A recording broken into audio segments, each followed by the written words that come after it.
Está começando mais uma edição do programa Pergunte dos Pastores, com a pastora Antônia e pastora Thalita. Meu povo, estamos nós aqui de volta para responder as suas perguntas no quadro Pergunte aos Pastores. E hoje eu vou falar um tema muito especial que eu amo, que você ama. Do amor. Vamos falar sobre a nossa igreja, sobre a Igreja do Amor e vamos responder todas as dúvidas que vocês têm sobre a nossa igreja, sobre a liderança, sobre ministérios. Isso. É isso. Manda ver. Por que vocês escolheram esse nome para a igreja? Na verdade, não foi a gente que escolheu o nome, né? Foi a própria comunidade que deu o nome pra gente, da igreja. Isso. Nossa igreja era... Terceira Igreja Batista em Maranguapium. Era um nome bem grande. Maranguape é o bairro. E o nome também atrapalhava um pouco a gente, porque era Terceira Igreja Batista em Maranguapium. Maranguape era o bairro da igreja. E assim, a gente queria fazer um site, a gente queria fazer coisas e esse nome sempre atrapalhava a gente. Era muito grande. E também por vários outros motivos. Assim, muitas pessoas deixavam de ir na igreja porque achavam que a nossa igreja era muito tradicional, não batia nem palma, enfim. E assim, a gente sempre teve essa vontade de mudar o nome. Mas naquela época, muitos anos atrás, né? Era uma quebra de paradigma enorme, né? Era muito grande. Não era normal. Não era normal. Hoje em dia é comum, tem vários nomes, várias igrejas com vários nomes. Naquela época, não. Então, a gente ficou assim por muito tempo e a gente sempre teve o desejo de mudar. Até que a gente viu que realmente era necessário, que a gente precisava dar uma identidade melhor para a nossa igreja e por vários outros motivos a gente precisava e a gente decidiu mudar. E aí a gente disse, pronto, e agora? A gente vai botar que nome, né? Isso. E aí um irmão da igreja mesmo que respondeu, ele disse, pastor, todo mundo chama a gente de Igreja do Amor. Porque a própria comunidade já tinha dado nome pra gente. As pessoas diziam, tu vai pra onde? Ah, eu vou ali pra aquela igrejinha do amor. É, igrejinha. É pequenininha, né? Igrejinha porque era pequenininha e do amor porque sempre foi a tônica do nosso ministério, né? Sempre foi o nosso jeito de fazer igreja. Arthur é um cara muito amoroso, ele gosta de abraçar, de beijar. Na verdade, todos nós, né? O nordestino é muito assim. Mas esse é muito o perfil dele, da liderança, e meio que a igreja pegou aquilo ali. Ele fazia uma coisa chamada Blitz do Amor, naquela época, hein, amor? Naquela época. Há 17 anos que a gente faz, até hoje a gente faz aqui na igreja, que é o momento dos visitantes, né, amor? Explica aí. A gente recebe, as pessoas que estão vindo pela primeira vez, né, recebe justamente com um abraço, é uma forma muito impactante de receber as pessoas. Sim, bem carinhosa. Bem carinhosa, a ponto de eu já fazer apelo, né, na hora da Blitz do Amor e muitas vidas também se converterem. As pessoas são muito tocadas nesse momento. Quando nós mudamos o nome para Igreja do Amor, aí Deus começou a trazer algo muito... Só firmou mais a nossa identidade, a gente cresceu mais. E, na verdade, o que eu mais gosto da gente, da nossa história é isso. Que nossa igreja não foi algo impositivo, não foi algo que partiu da gente, não foi algo que partiu da liderança. A gente quer que a igreja tenha essa cara e tenha essa visão. Não, foi a própria igreja que já deu a visão para a igreja mesmo. Foi a comunidade, foram as pessoas que deram o nome para a gente.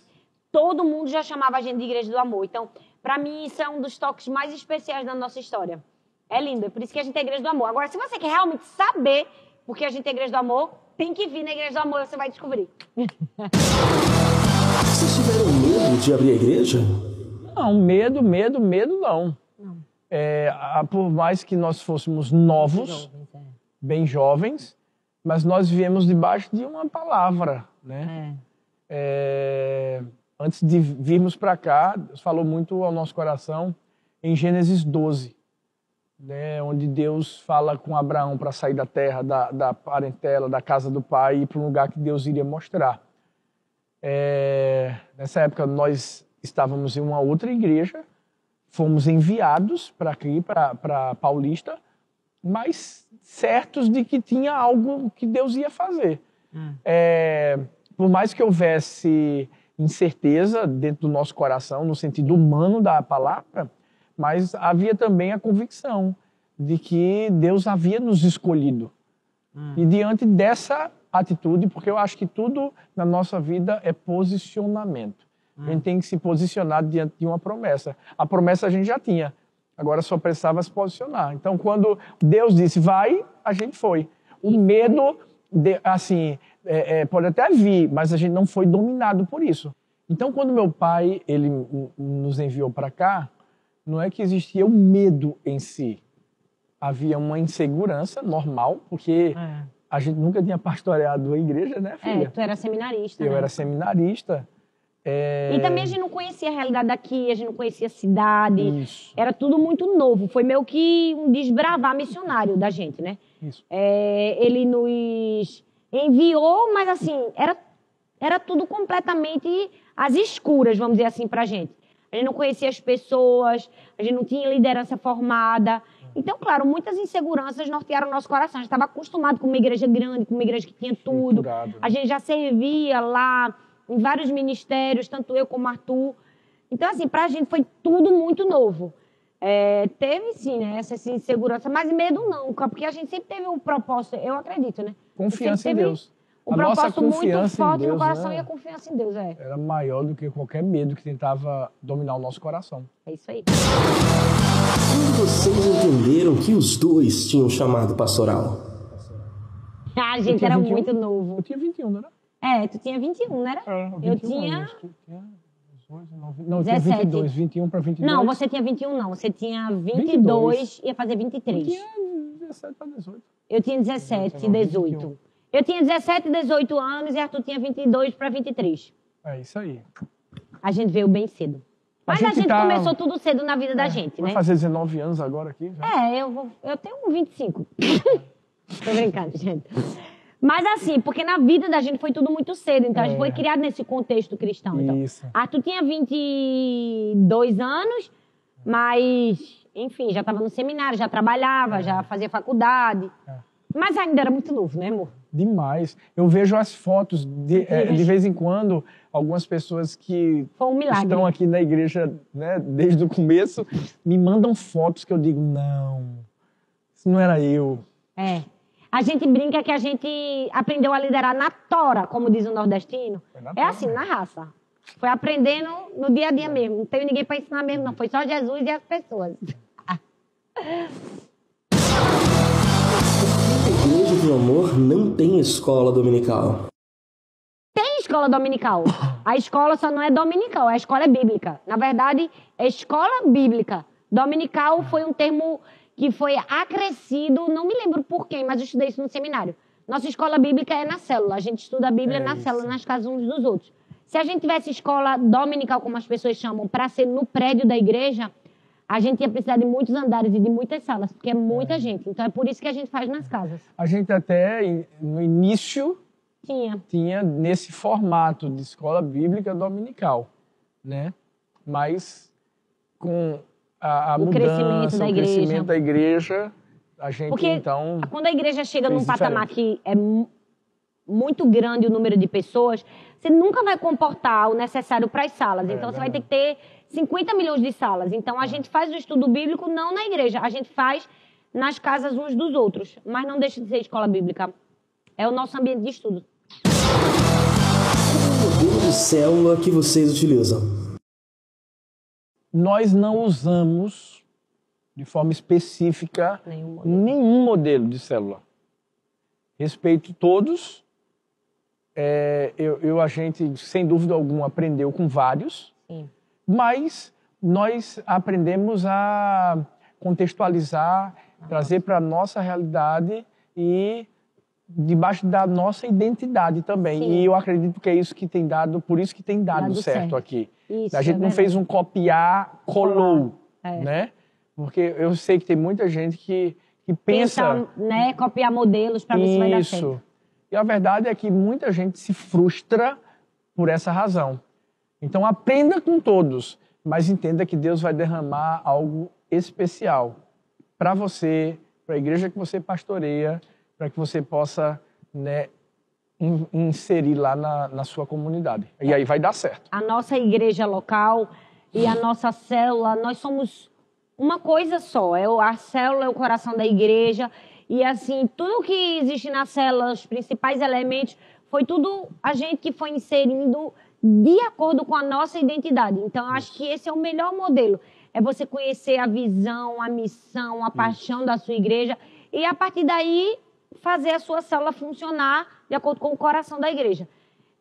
Nossa célula é assim.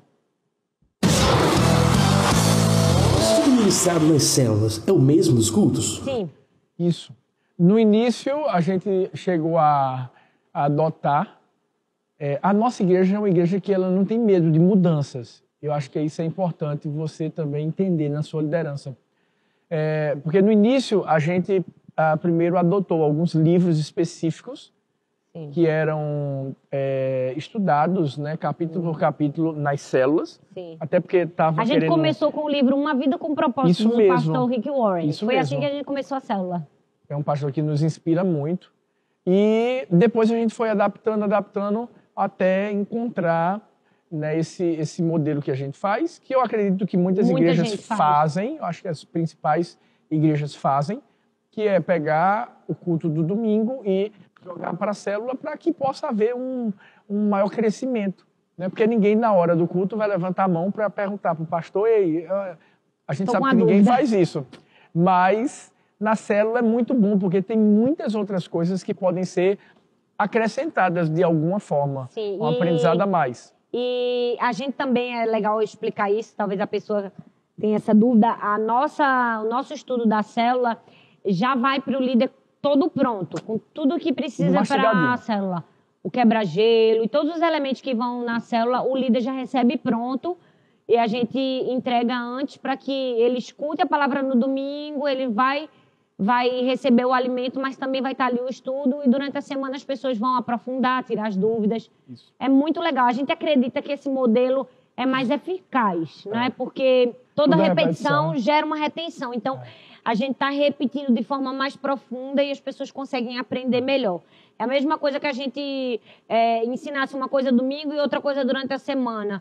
Não é o mesmo nível de aprendizado, mas quando a gente está ali a semana inteira, tanto no domingo quanto em casa, aprendendo a mesma coisa, a retenção é superior. Com certeza. Qual o maior desafio que já enfrentaram no ministério de vocês?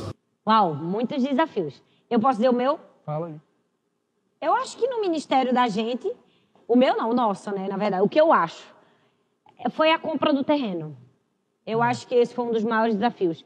Porque, assim, sempre foi o sonho da gente e a gente lutou muitos anos por isso. E foi muito sofrido, que eu digo assim, foi a mão, a graça, o favor de Deus, mas foi muito derramado o nosso coração de oração, de acreditar, de fé. Meu Deus, a gente levou muita porta na cara. E a gente sofreu muito, a gente procurava uma pessoa para ajudar e não conseguia.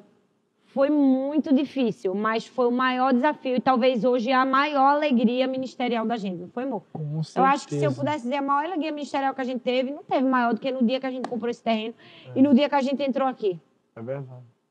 Talvez a maior alegria da vida. A gente sabe que... Fica perto das minhas filhas. A gente sabe que os desafios não vão parar por aí, né? Até porque... enquanto a gente estava pagando o terreno, a gente estava construindo esse templo. Sim. E é tanto que a gente ainda está pagando o restante do terreno e já pensando em construir um outro templo, que é o maior, né? Que é a Arena do Amor.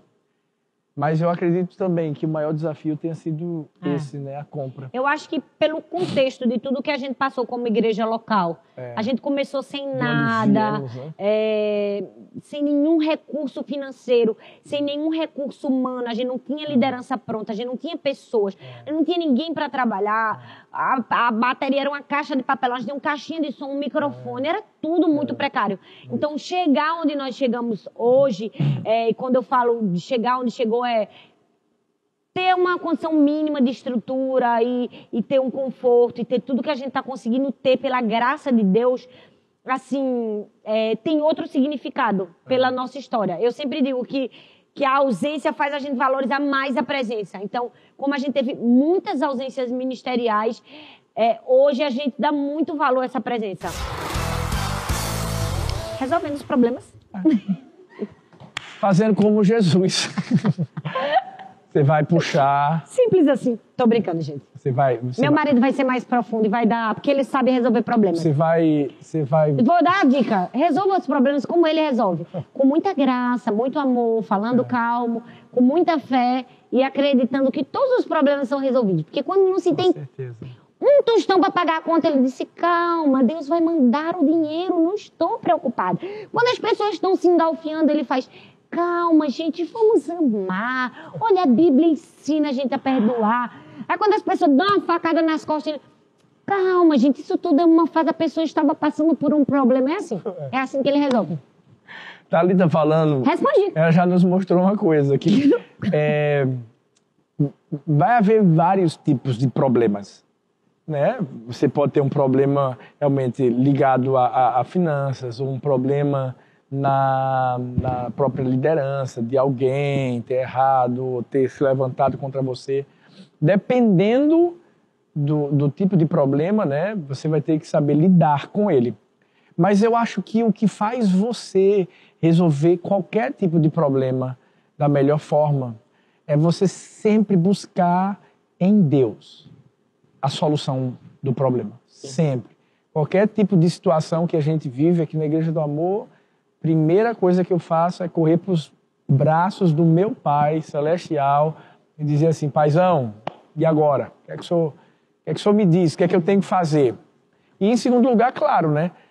Você também está rodeado de pessoas que podem te ajudar, que podem te mentorear, que podem te dar um norte, porque às vezes eles já passaram por aquilo que você está passando pela primeira vez.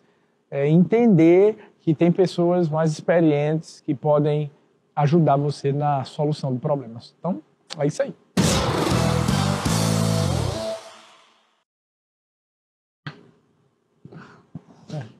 Quem começa a responder?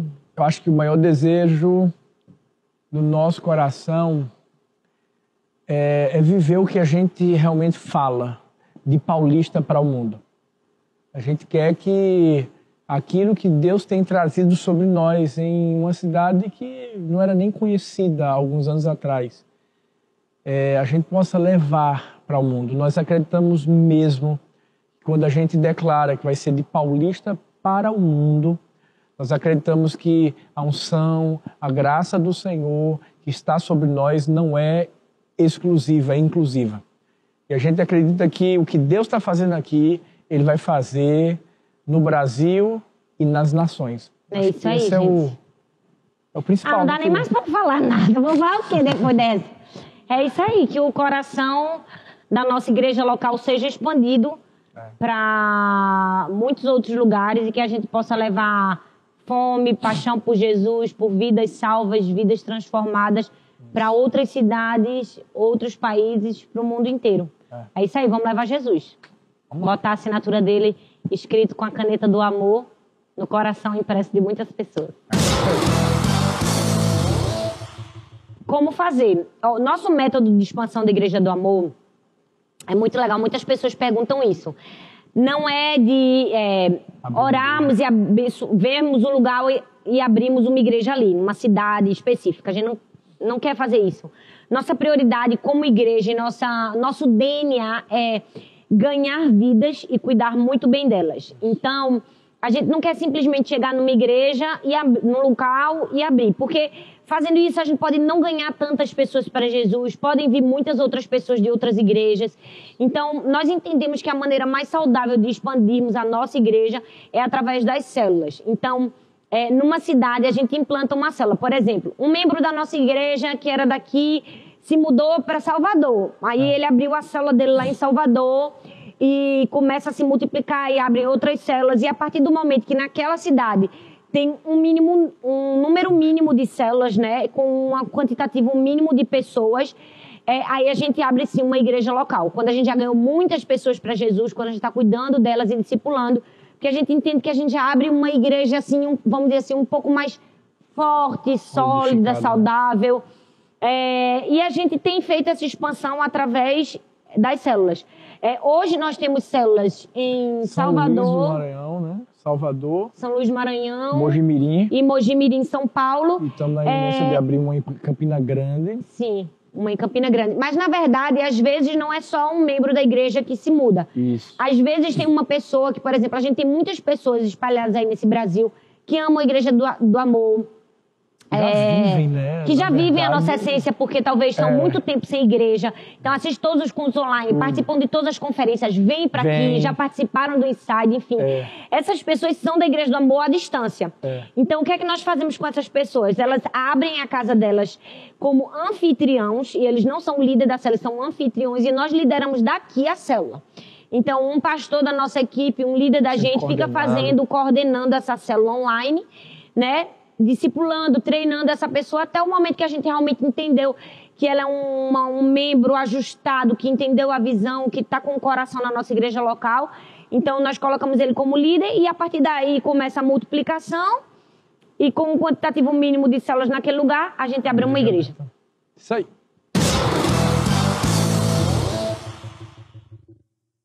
De forma muito natural. Primeiro, nós temos que entender que não há nenhuma imposição da nossa parte. Nós acreditamos em todos, tanto que quem faz parte de uma célula da Igreja do Amor já é colocado, né, como líder em treinamento, como alguém que é um líder em potencial, que vai multiplicar a sua célula, né, logo, logo. Obviamente que não é de uma hora para outra, essa pessoa precisa, né, fazer alguns cursos que nós temos, né? Ela vai se tornar membro aqui da nossa igreja, né? E vai fazer o Lidere, porque vai estar sendo treinado, vai estar crescendo. A gente tem o Lidere, né, 1, Lidere 2. E nós hoje estamos fazendo, não fazemos mais uma multiplicação em um dia só. A gente estava fazendo até o ano passado, mas agora nós estamos entendendo que há um timing da pessoa, que ela está sendo preparada, já caminhou, né, todas essas etapas. Então a gente já entende que tem um momento que ela está ali pronta para multiplicar. Algumas vezes começando com uma casa de paz, né, que né, já vai fomentar, né, justamente esse desejo no coração dela de ser líder de célula, e algumas vezes até aquela casa já se torna mesmo uma célula da Igreja do Amor. Então, se não for naquela casa, ela vai para uma outra e pode até puxar as pessoas que estavam na casa de paz. Mas a multiplicação é feita de forma saudável, muito saudável, né? Nós não estamos preocupados no sentido numérico da palavra de simplesmente dizer vamos multiplicar. Não. Nós acreditamos que pode haver qualidade e pode haver quantidade também, mas de uma forma muito saudável. O envio só acontece quando realmente há o preparo do líder. Isso. Então, a gente tem uma regra, uma norma que só pode ser enviado depois que realmente faz todo o preparo, os cursos, depois que o próprio líder daquela pessoa identifica que ele já realmente já está mais preparado, mais maduro, ele está sendo bem discipulado, está sendo bem cuidado. Então, existe um tempo diferente, como o Arthur falou, para cada pessoa. Tem gente que com 8 meses está pronto, tem gente que com 1 ano e meio, tem gente que com 6 meses é um líder maravilhoso. Mas, assim, tem um tempo mínimo, porque a gente acredita que multiplicar um líder fora do tempo, a gente pode gerar um Ismael, que a gente chama. É uma promessa antes do tempo que vai se tornar um problema. É verdade. Então a gente tem muita cautela com isso.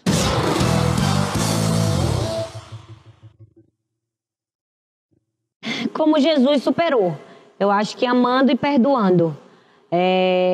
Mais do que tudo, nós precisamos aprender a gerenciar as nossas emoções. Não são as injúrias, as perseguições, as calúnias que movem a nossa vida. O que move a nossa vida é o nosso propósito. Isso. É aquilo que Deus mandou a gente fazer.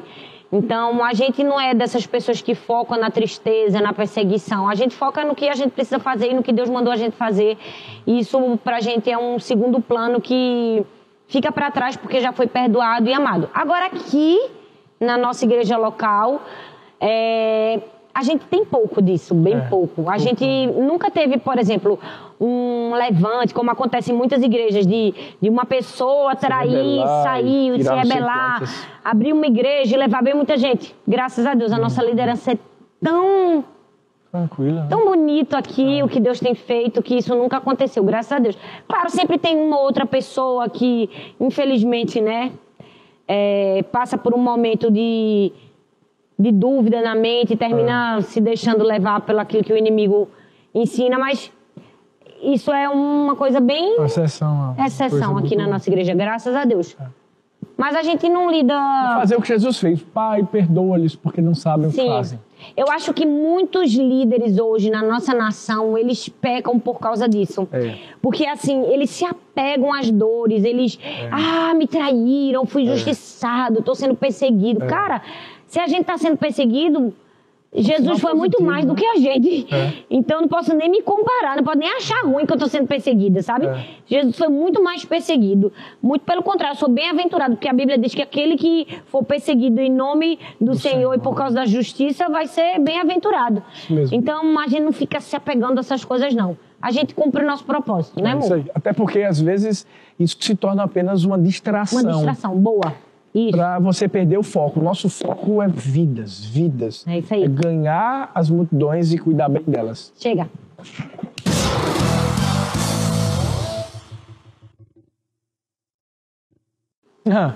Três Fs. Ai, Arthur, vai explicar melhor que todos nós. 3 Fs.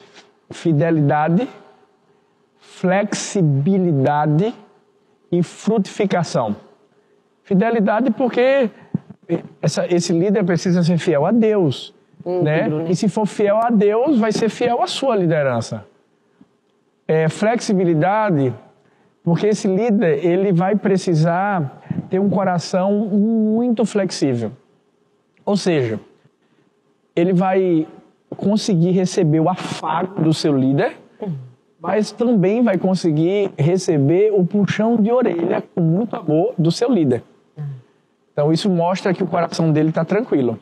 Coração ensinável é uma característica muito forte na hora de escolher um líder. Porque o líder verdadeiro é aquele que está preparado para crescer. É aquela pessoa pronta a ouvir, pronta a obedecer. É aquela pessoa que sabe obedecer comandos. Né? E que faz isso de maneira madura. Quando a gente entende que aquela pessoa faz sem choro, sem mimimi, sem reclamação... ela é um excelente líder em potencial. E o último F é o da frutificação. Ou seja, esse líder é comprometido com as pessoas, comprometido com o reino de Deus. É alguém que não deixa de dar frutos para o reino, não para si, mas para o reino. É isso.